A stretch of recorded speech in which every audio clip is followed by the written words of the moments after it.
Sharon is a very funny woman, but she has less faith in American individualism than I do.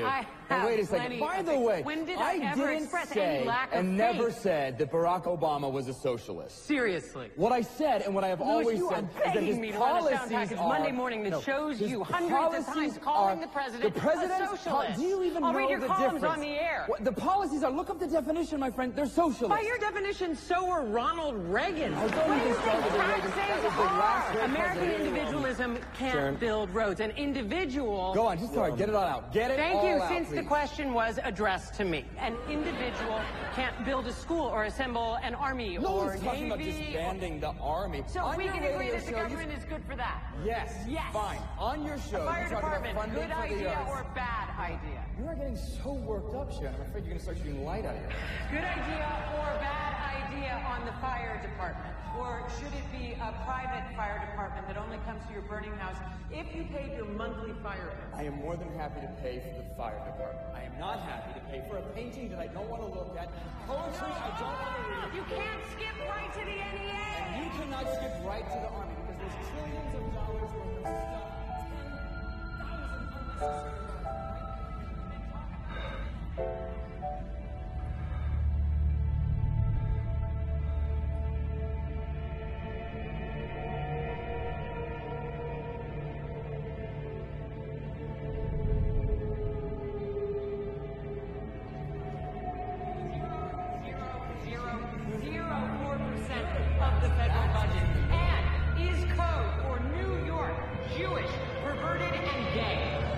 Will. Yes, sir. Anything to add?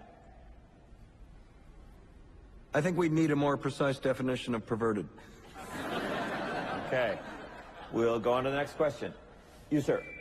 My name's Steven. I'm a junior, and my question's for Will McAvoy.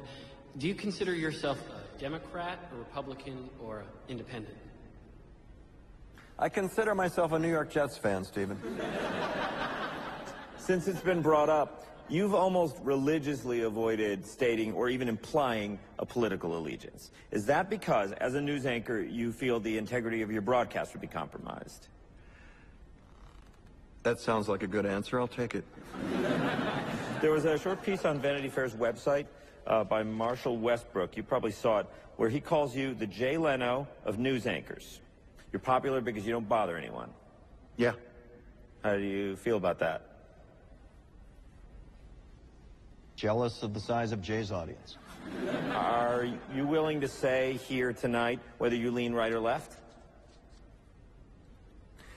I voted for candidates run by both major parties. Let's move on to the next question. Go ahead. Hi, my name is Jenny. I'm a sophomore, and this is for all three of you. Can you say in one sentence or less what... you know what I mean. Can you say why America is the greatest country in the world?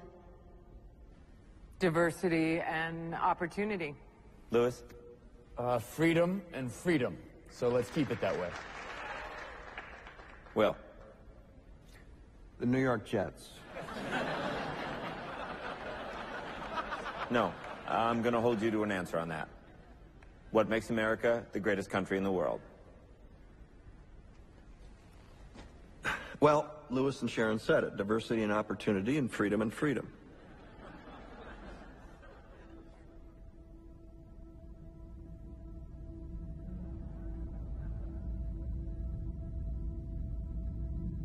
I'm not letting you go back to the airport without answering the question.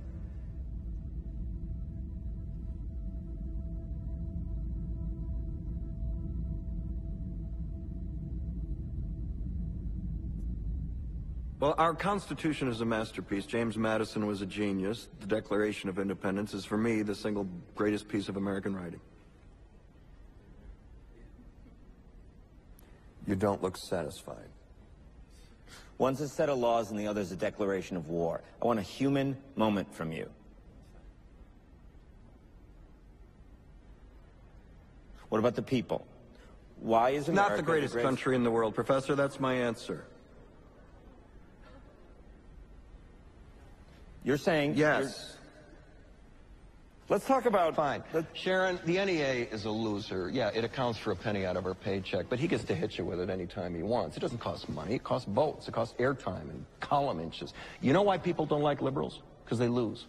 If liberals are so fucking smart, how come they lose so goddamn always? Hey. And with a straight face, you're going to tell students that America is so star-spangled awesome that we're the only ones in the world who have freedom? Canada has freedom. Japan has freedom. The UK, France, Italy, Germany, Spain, Australia, Belgium has freedom. So 207 sovereign states in the world, like 180 of them have freedom. All right. And yeah, you, sorority girl, just in case you accidentally wander into a voting booth one day, there's some things you should know. And one of them is, there is absolutely no evidence to support the statement that we're the greatest country in the world. We're 7th in literacy, 27th in math, 22nd in science, 49th in life expectancy, 178th in infant mortality, 3rd in median household income, number 4 in labor force, and number 4 in exports. We lead the world in only 3 categories: number of incarcerated citizens per capita, number of adults who believe angels are real, and defense spending, where we spend more than the next 26 countries combined, 25 of whom are allies. Now, none of this is the fault of a 20-year-old college student, but you nonetheless are, without a doubt, a member of the worst generation ever. So when you ask what makes us the greatest country in the world, I don't know what the fuck you're talking about. Yosemite?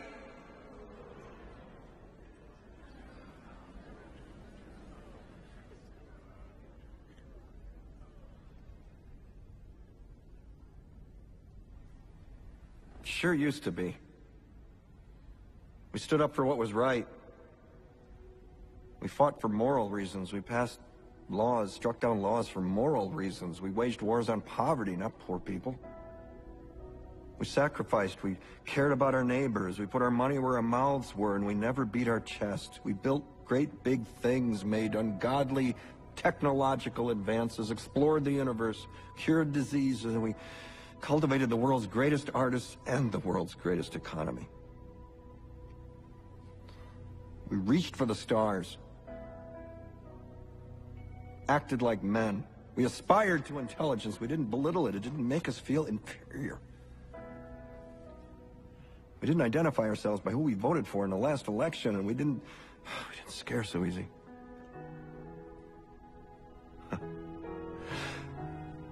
We were able to be all these things and do all these things because we were informed by great men, men who were revered. First step in solving any problem is recognizing there is one. America is not the greatest country in the world anymore.